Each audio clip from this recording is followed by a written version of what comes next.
how genes get turned on or off. And genes are what are being expressed in our cells that make cells different from one another, different cells different from one another. They make different tissues different from one another.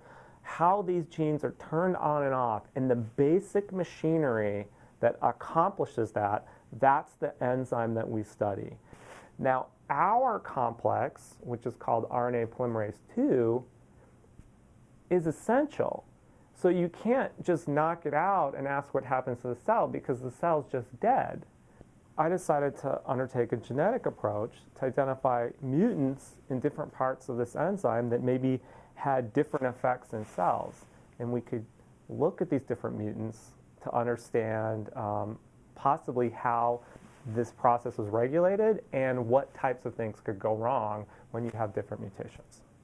I generated a large number of mutants all over this protein, but we had all these mutants and we didn't really have a sophisticated way to understand which mutants were similar, and maybe they were similar because they did the same thing even though they were in different parts of the protein, and we didn't know which types of mutants were different. I had a conversation with Dr. Nevin Krogan, who now has a position at UCSF, and we started this collaboration to look at these mutants using a kind of a sophisticated approach that his lab developed called the Emap approach.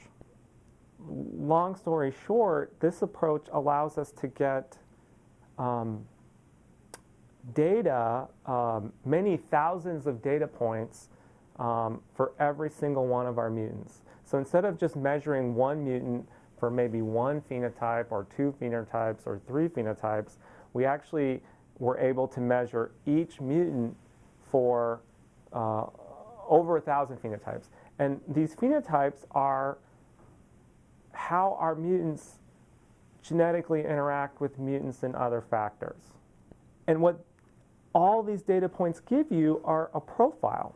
Those 1,100 pieces of data for our one mutant are like a fingerprint that says this is specifically how our one mutant looks like when we test its genetic interactions with 1,100 other things.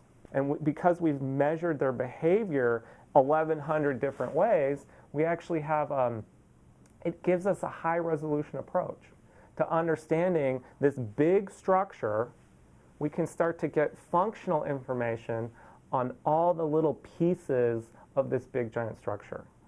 So once we have these profiles and we start to get additional information just based on a subset of those mutants, what we can actually do is we can actually make predictions about all the rest of the mutants that have a similar profile, right? And we don't necessarily have to do those measurements on every single one because we now know that they have a relationship because we had all these measurements that we were able to do all at once. And that's very, very powerful.